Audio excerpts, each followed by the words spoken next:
আমাকে যখন আপনার কবরে নামাইয়া জানাজা পড়াইয়া কবরে নামায় দিবেন, যখন সবাই কবরে নামাইয়া চইলা যাইবে গো নবী, সবাই চইলা গেলেও আপনি কিন্তু আমার কবর নামাইয়া চইলা যায়েন না। হ্যাঁ নবী, আপনি যায়েন না, আপনি আমার কবরের পাশে দাঁড়াইয়া থাকবেন। আমার নবী বলে, এ খাদিজা, ওয়াদা দিলাম গো খাদিজা, আমি তোমার এক কবর রাইখা আমি নবীজি যাব না। আমার নবী আপনার নবী খাদিজার কবরে নামাইয়া একবার আমার নবী আপনার নবী খাদিজার মাথার দিকে আসে, আবার খাদিজার পাওয়ার দিকে আসে, একবার মাথার দিকে দাঁড়ায়, আবার একবার পাওয়ার দিকে দাঁড়ায়, একবার আকাশের দিকে তাকায়। আল্লাহ, তুমি আমার খাদিজার জন্য কবরে মুনকার নাকির ফাটাইও না।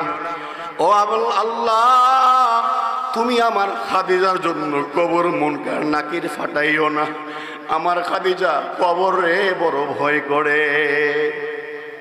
আমার আল্লাহ বলেন, হ্যাঁ নবী, তোমার কথা মনে হয় তুমি বুঝি খাদিজাকে মহাব্বত করো, আমি আল্লাহকে খাদিজাকে মহব্বত করি না। তুমি বুঝি খাদিজারে ভালোবাসো, আমি আল্লাহকে খাদিজাকে ভালোবাসি না। নবী গো, আপনি চিন্তা করতে হবে না, চিন্তা করার কোনো কারণ নাই, মুনকার নাকির লাগবে না। আমি আল্লাহ মুনকার নাকিরের পক্ষে খাদিজার সালামের প্রশ্নের জবাব আমি আল্লাহ দিয়ে দিলাম। ইমাম আহমদ ইবনে হাম্বল রাহিমাহুল্লাহ তাআলা, উনি যখন দেখতেন একটা লাশ তার সামনে দিয়ে নিয়ে যাচ্ছে, তখন তিনি বলতেন, যাও তুমি সকালবেলা যাচ্ছ অন্ধকার কবরে, আমরা তোমার কাছে সন্ধ্যাবেলা আসব। তুমি সকালবেলা কবরে যাচ্ছ, যাইতেছ অন্ধকার কবরে, আমরা সন্ধ্যাবেলা তোমার কাছে এসে সাক্ষাৎ করব। ও দোকানওয়ালা ভাই, তোমার পাশের দোকানদারি দুনিয়া থেকে বিদায় হলো। ও যুবক ভাই, তোমার সহপাঠী খেলাধুলার সাথী সে আজকে কবরে চলে গেছে। এ থেকে তো আমাদের শিক্ষা এবং সবক নেওয়া দরকার যে আমার ভাই তার দুনিয়া থেকে বিদায় হয়ে গেল, সে চলে গেছে। সুতরাং এখান থেকে আমাদের বার্তা, আমাদের চিঠি, আমাদের এরকম ভাবে আমাদেরকে সতর্কবাণী দেওয়া হয়েছে, তোমার কিন্তু একদিন আসতে হবে। কবে আসবা? হঠাৎ করে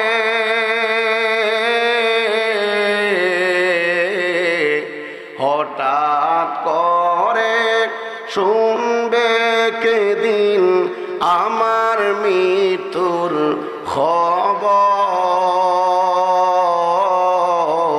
কেঁদে কেঁদে আসবে সবাই আমায় নিতে খবর, কেঁদে কেঁদে আসবে সবাই আমায় নিতে খবর। হঠাৎ করে শুনবে একদিন আমার মৃত্যুর খবর, কেঁদে কেঁদে আসবে সবাই আমায় নিতে খবর। ঠিক না বাবারা? ঠিক কিনা বলেন? এই জন্য অন্ধকার কবরে যাওয়ার আগে আগে কি আমল নিয়ে কবরে যাব? কবর যে অন্ধকার ঘর, কবর যে সাপ বিচ্ছুর ঘর, পোকামাকড়ের ঘর, কবর দুই দিক আমাদেরকে সতর্ক করে ডাকে। হ্যাঁ পৃথিবীর মানুষেরা রে, আনা বাইতুল ওয়াহদা, আমি একাকিত্বর ঘর, আনা বাইতুল ওয়াহশা, আনা বাইতুদ দুদ, আমি একাকিত্বর ঘর, আমি সাপ বিচ্ছুর ঘর, আমি পোকামাকড়ের ঘর। কবর দৈনিক আমাদেরকে সতর্ক করে, হ্যাঁ পৃথিবীর মানুষ, আমার কাছে কিন্তু ইমান আমল লইয়া আইস। ইমান আমল লইয়া আসলে আমি তোমাদের সাথে ভালো ব্যবহার করব। ইমান আমল না নিয়ে আসলে তোমার সাথে আমি মন্দ ব্যবহার করব। আম্মা জান খাদিজাতুল কুবরা রাদিয়াল্লাহু তাআলা আনহা, যেই খাদিজাতুল কুবরা রাদিয়াল্লাহু আনহাকে আমার আল্লাহ সালাম জানাইছে, সুবহানাল্লাহ বলেন।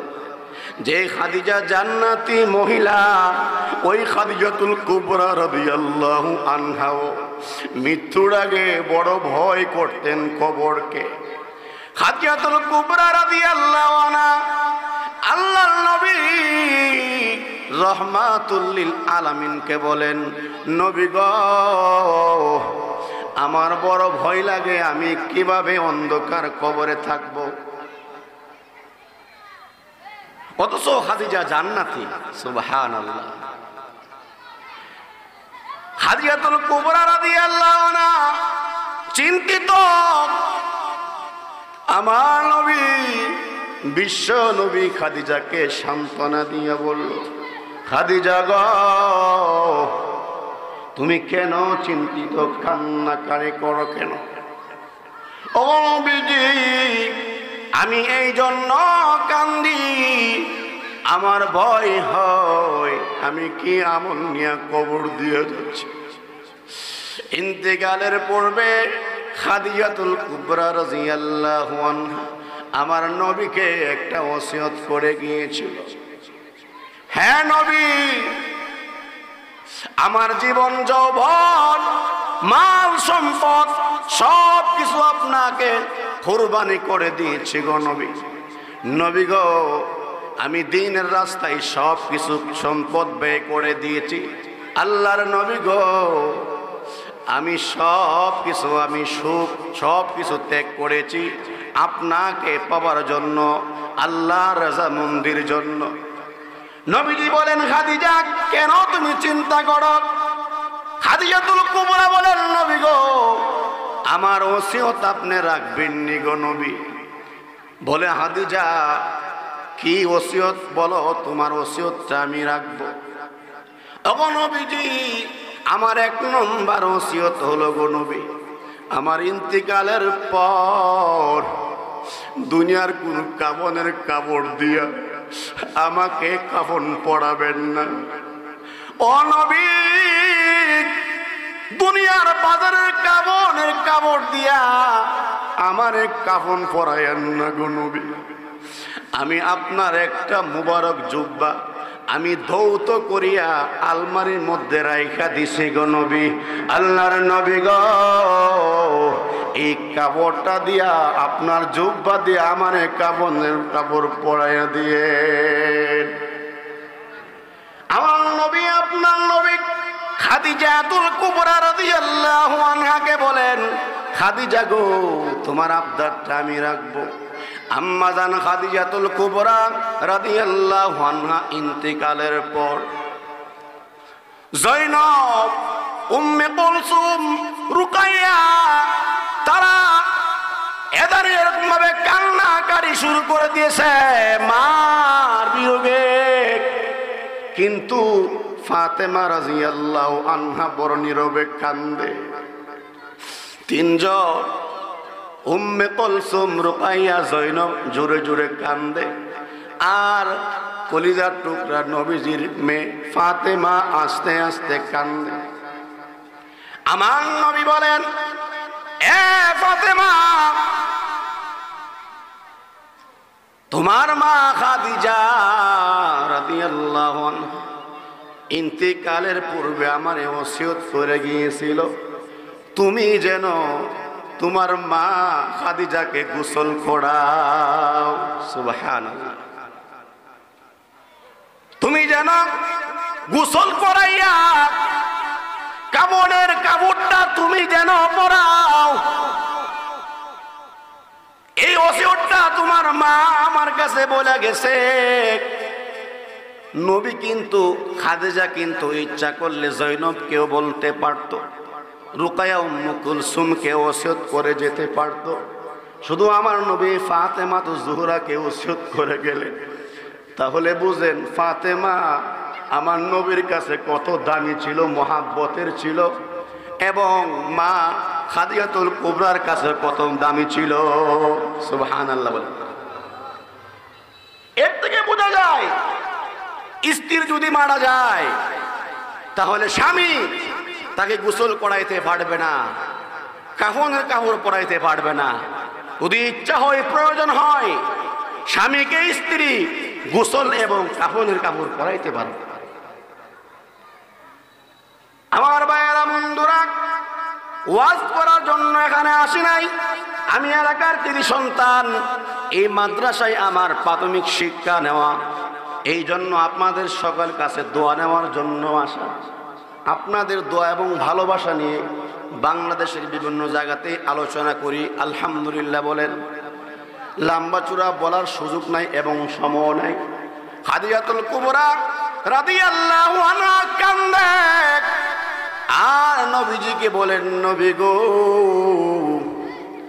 আমার দ্বিতীয় অনুরোধ হলো, ওগো নবীজি, আপনি নিজের হাতে আমাকে কবরে নামায়া দিবেন। সুবহানাল্লাহ। আল্লাহর নবী রাহমাতুল লিল আলামিন বলেন, এ খাদিজা, আমি তোমার এই আবদারটাও রাখবো। খাদিজাতুল কুবরা রাদিয়াল্লাহু আনহা বলেন, আল্লাহর নবী গো,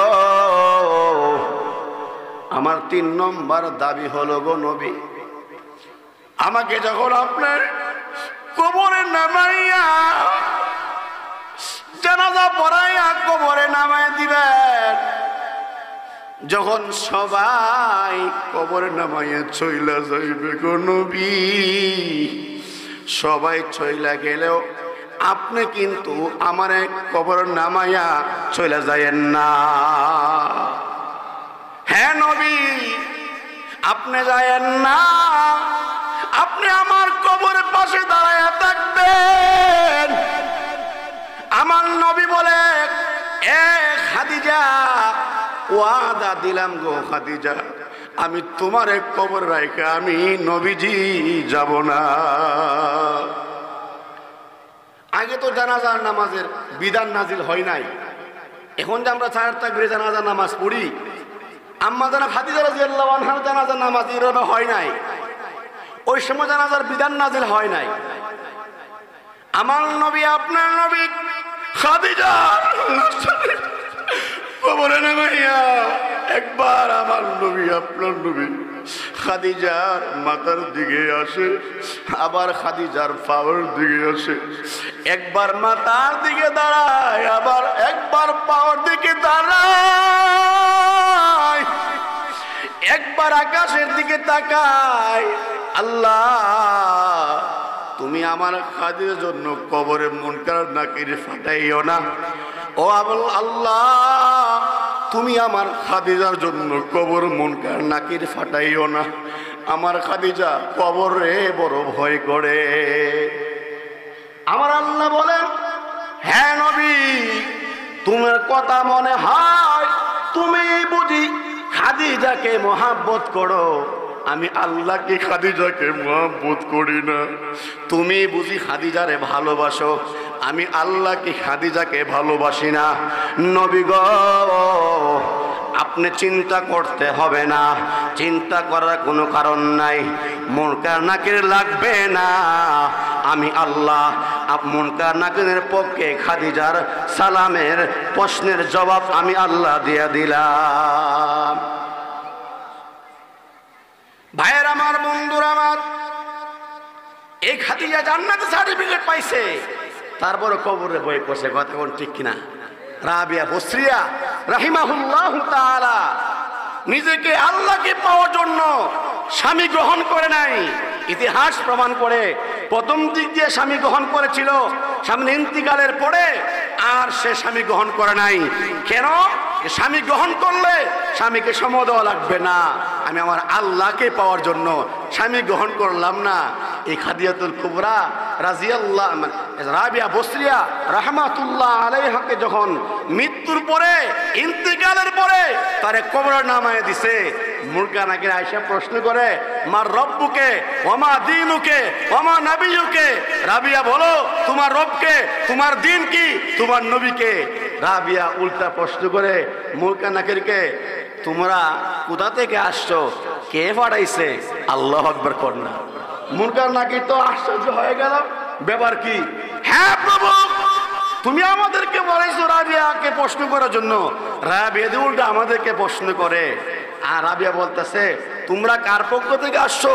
বলে আসমান থেকে, আল্লাহর পক্ষ থেকে আসছি তোমাকে প্রশ্ন করার জন্য। তোমরা যে আসমান থেকে এই কবরে আসছো 500 বছর রাস্তা অতিক্রম করে আল্লাহকে বলে গেছো রাস্তার মধ্যে? না, আল্লাহকে বলছি না। তাহলে শুনো, যে রাবিয়া আল্লাহকে পাওয়ার জন্য, আল্লাহর সন্তুষ্টির জন্য আমি স্বামী গ্রহণ করলাম না, দুনিয়া থেকে মাত্র 3.5 হাত কবরে আসলাম, আমি কি আল্লাহরে বলে গেছি? সুবহানাল্লাহ বলেন। তাই এই জন্য রাবিয়া দামি হয়েছে কেন? রাবিয়া আল্লাহরে পাইছে, আল্লাহর হাত করছে। এই জন্য আমরাও দামি হব, আমরা নামাজ পড়বো, আল্লাহর হুকুম মানবো, নবীর তরিকা চলবো। আল্লাহ পাক আমাদের সকলকে সংক্ষিপ্ত পরিসরে যে কথাগুলো বললাম আমল করার তৌফিক দান করুন। আমিন সুম্মা আমিন। ওয়া আখিরু দাওয়ানা আনিল হামদুলিল্লাহি রাব্বিল আলামিন।